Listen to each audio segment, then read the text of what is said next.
pasokan kopi makin lama makin turun. Betul semakin meningkat, pasokan semakin kurang. Ya.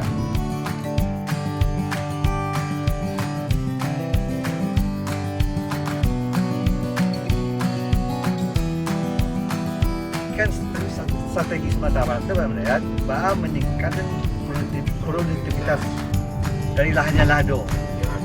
Dan itu baru mengembangkan lahan baru, tapi dengan budidaya yang baru.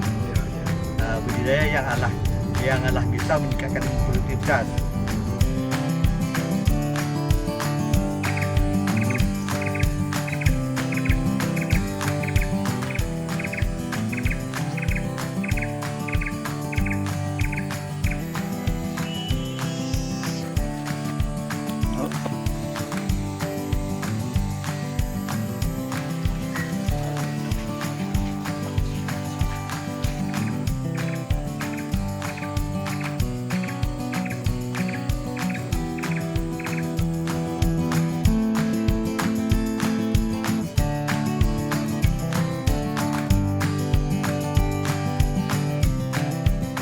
Halo, Assalamualaikum warahmatullahi wabarakatuh. Kembali bersama saya Hidayat di channel Kopi Pahit Hidayat. Kali ini saya berada di perkebunan kopi.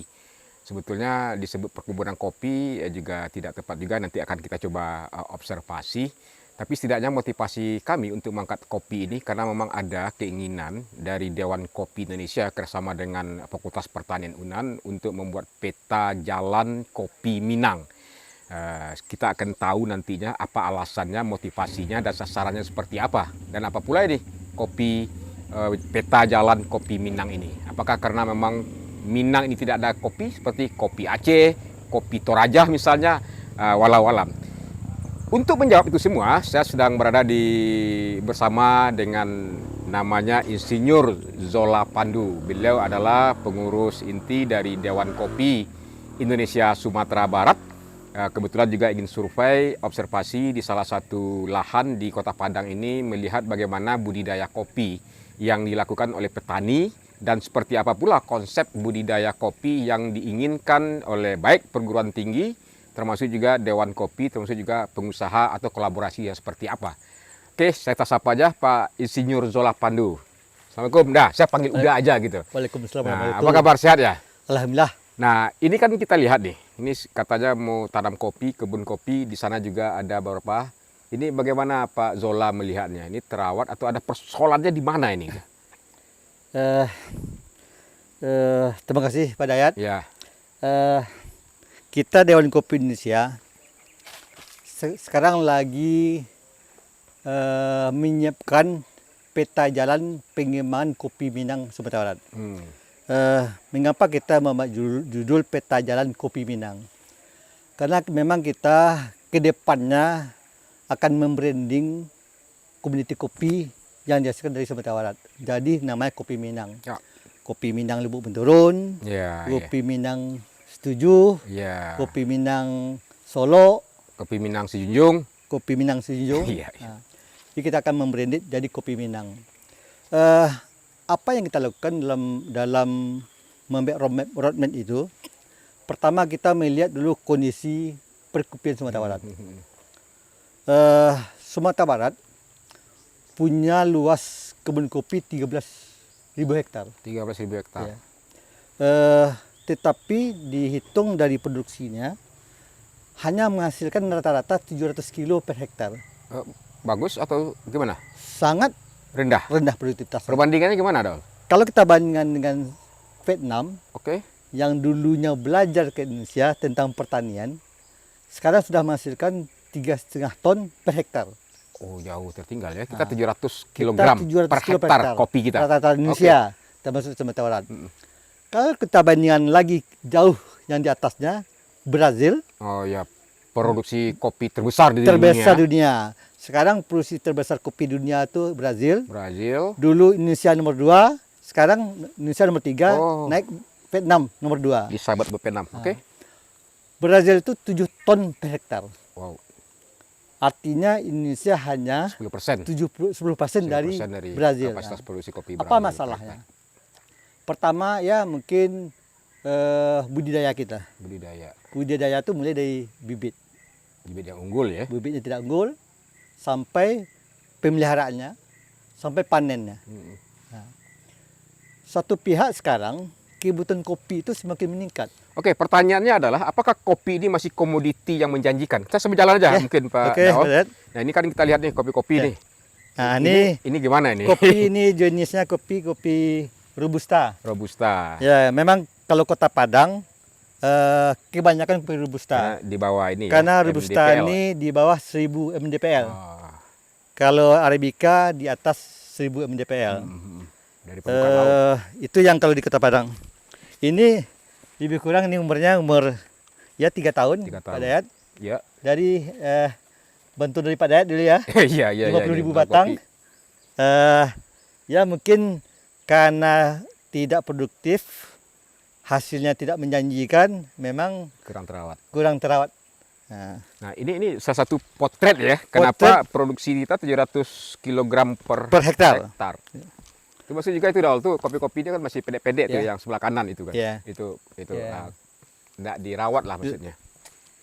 Jadi pola peta jalan kopi Minang ini mulai dari bibit yang baik, termasuk juga budidaya, termasuk juga pasca produksi. Itu maunya.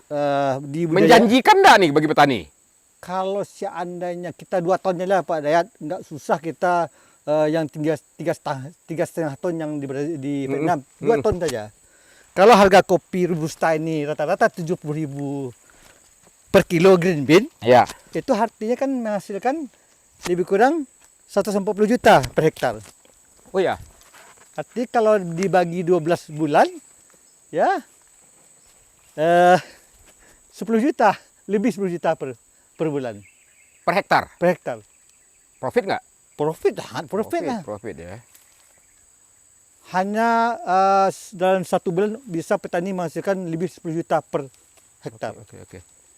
Biaya produksinya setelah panen itu paling-paling 2 jutaan. Oh, 80% Ya. dia marginnya. Oke, terdapat gambar tuh Daol. Kira-kira ini kan menjadikan gerakan bersama apa yang mesti diperlukan ini? Apa yang dibutuhkan gitu? Ya. Pertama, Lahan kita punya enggak? kita punya sentra-sentra kopi yang lumayan luas di Sumatera Barat. Oh iya. Dan kopi kita tuh berkualitas sebenarnya. Kopi Sumatera Barat berkualitas. Sekarang sudah banyak dikirim ke luar. Oh, Jadi bahkan kabarnya ada juga ya, Jadi produk premium. specialty. Specialty.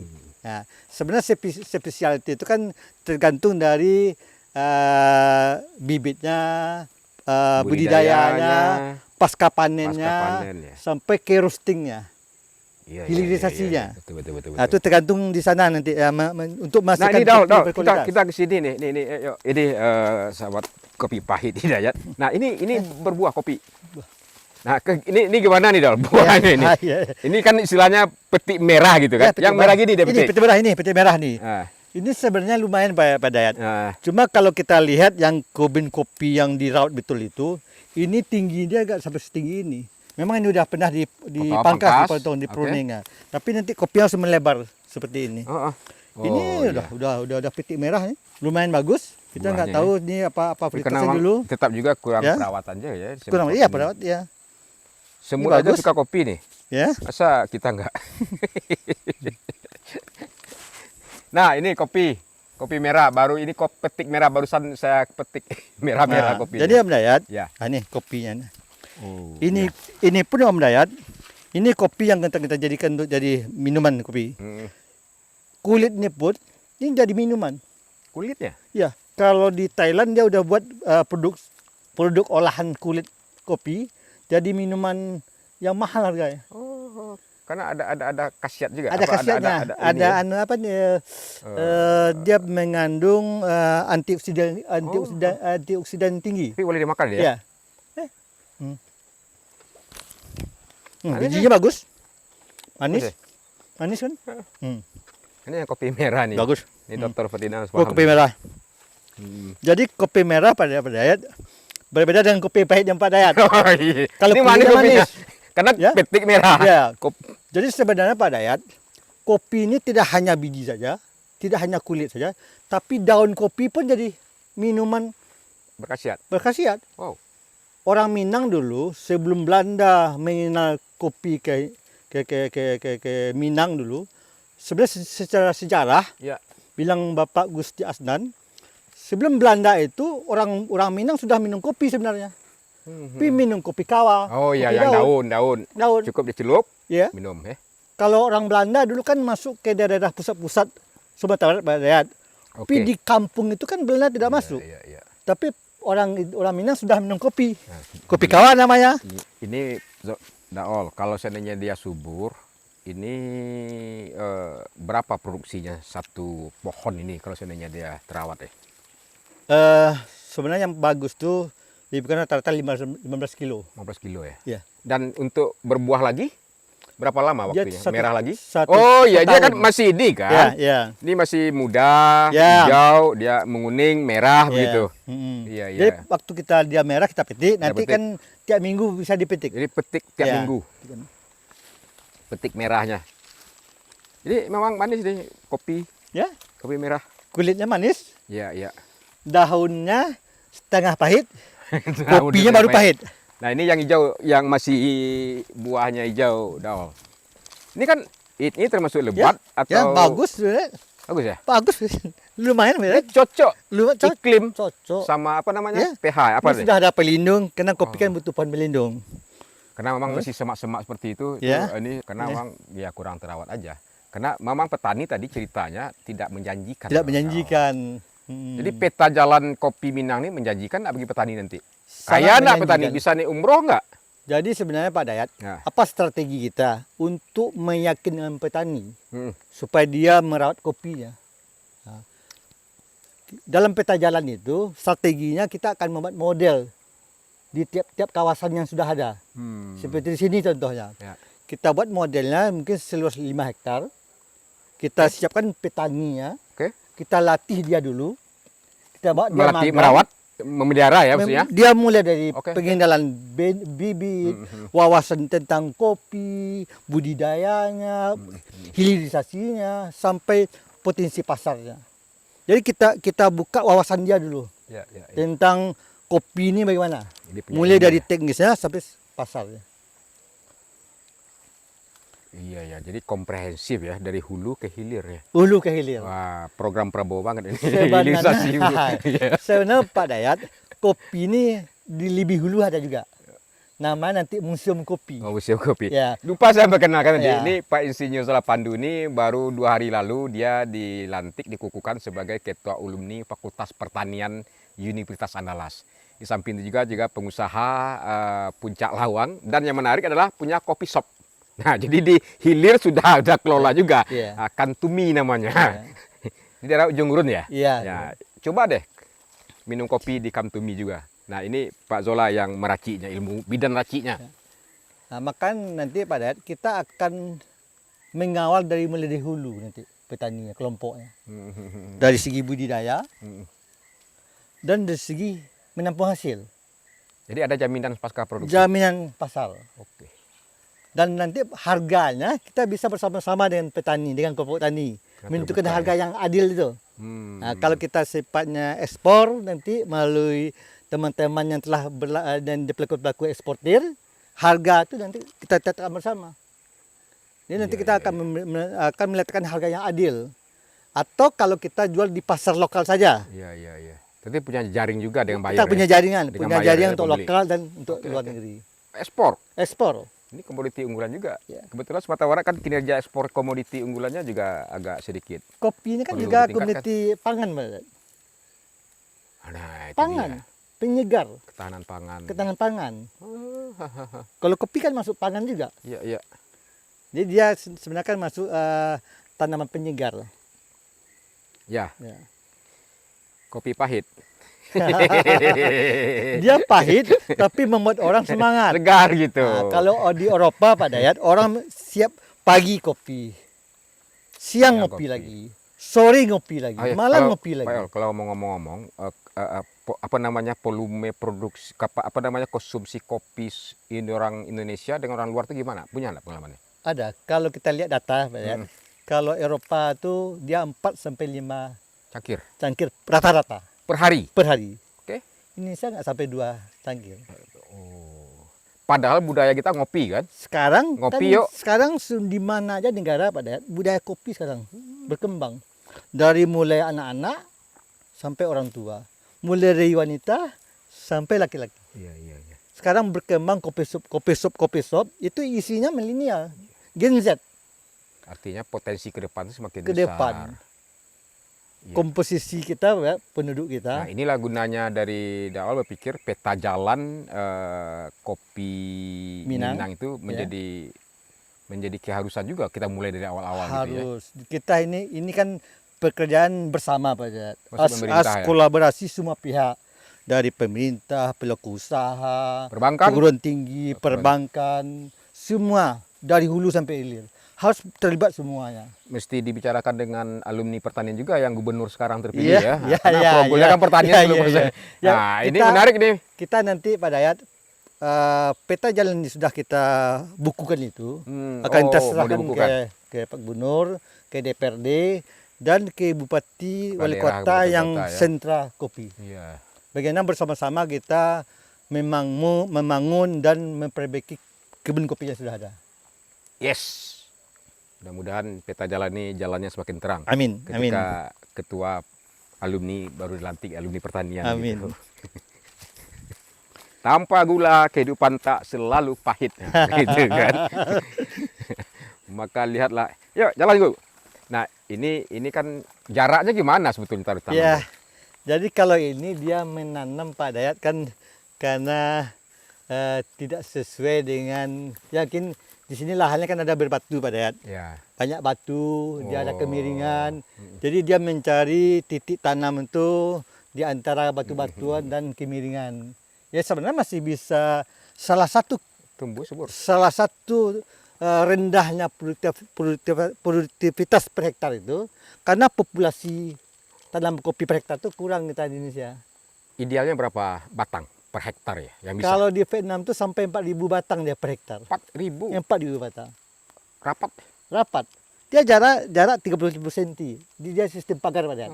Sistem pagar. Tanam. Baru antara dia sisi kiri kanannya baru dia kasih rongga untuk jalan panen. Iya ya, terbayang. Kayak pagar lurus gitu ya. Ya, Bisa 4.000 batang per hektar. per hektar. Wih. Kalau kita Pantasan konvensional, dia bisa 3 juta per ton, 3 juta ton per hektar. kita konvensional rata-rata kita seribu batang. Masih enak. Jadi perlu ada revitalisasi ya, peningkatan jumlah kuantitas batang per hektar. Intensifikasi yang bagi lahan yang sudah ada. Intensifikasi Oke. untuk lahan yang sudah ada. Nah, ini kopi juga ini kan. Ya, dia Iya. petani nanam tuh berdoa gitu kan supaya Terus sekarang tumbuh kan baik. dicampur tumpang sari dengan jambu. pohon dan dengan tanaman tanaman besar juga Pak ya. Ini kan Perkebunan. lengkeng jambu ini. Jambu. Ya. Harusnya kan tumpang sari dengan tanaman pangan. Seperti apa tuh? Pangan? Ya. Jadi ini Pak Dayat, Alpukat misalnya. kopi Boleh? ini tahan pelindungan kan pohon besar. Oh. Bisa alpokat, Ya. bisa tanaman lain. Ini Kalau- rambutan nih kan? Ini remutan nih. Kok berbuah markisa? Dia Dia ada markisa nih. ada markisa juga nih itu. Ya. Ini keren juga dia ada markisa juga. Ya kan? Jadi multi buah. Ya, banyak tanaman. Ya, tanaman. Nah, ini lahan seperti juga di atas kan juga ini beragam juga, ada cengkeh, ada pinang. Ya, dari informasi dari petani sini ya, ada potensi 100 hektar lah di di area kawasan sekitar ini ini. ya. Mudah-mudahan lah. Kalau bisa kita produksi 2 ton aja Pak Dayat per hektar, kalau 100 hektar sini berarti 200 ada ton, 200 400 ton. 400 2 kali ton 100, 200 ton per per tahun. tahun. Kalau kita bisa menjual rata-rata green bean yang bagus 100.000, berarti 4 miliar. 2 miliar 2 miliar. 2 miliar. 200 ton. untuk satu kelompok. Wih. Profit ya. Ya, Potensial. berapa uang yang beredar sini Pak Dayat? Nah, itu dia. Jadi intinya memang harus ada gerakan bersama juga ya, Dol. Sudah bersama. Ya mungkin kita buat percontoh sini Pak Dayat bersama-sama. Nah, itu dulu. Ya. Ada model. Model. Petani kita memang harus melihat dulu mana yang Betul. sudah berhasil. Ya. Dia akan meniru yang berhasil. Betul. Nah, itu dia niat keinginan dari Insinyur Zola Pandu bersama teman-teman bagaimana budidaya kopi ini bisa menjadi komoditi unggulan yang juga mendatangkan kesejahteraan bagi petani kopi, Petani, ya. termasuk juga bisa orientasi ekspor juga, Ya. karena memang potensinya coffee shop, termasuk juga impor juga memberikan apa namanya ini supply dan demand ya, Ya. permintaannya cukup tinggi. Dan anak-anak muda lah harus terjun ke sini betulnya kan. Iya. Jangan ngopi di kopi shop aja ya sukanya gitu Ya, kan. sebenarnya Pak Tapi Dayat, diproduksi juga iya. ikut dong. Sebenarnya Pak Dayat, ini akan bisa jadi agrowisata nanti Pak Dayat. Agrowisata. Nah, ya, orang melihat digabung ya. kebun kopi yang bagus, dia sini ikut memetik, dia ikut mungkin mengolah kopinya Oke. sampai dia Roasting menikmati ya. kopi di kebun Oke, kopi. Sip. Demikian cerita kami dari kebun kopi yang mesti kita kembangkan ke depan. Oke, demikian kita akan tutup session ini. Mudah-mudahan ini bisa menginformasi, menginspirasi, dan memotivasi para pihak untuk bisa mendorong peletakan roadmap atau peta jalan kopi Minang. Nah, nama Minangnya ini. Demikian, makasih, Daw. Ya, makasih. Assalamualaikum warahmatullahi wabarakatuh.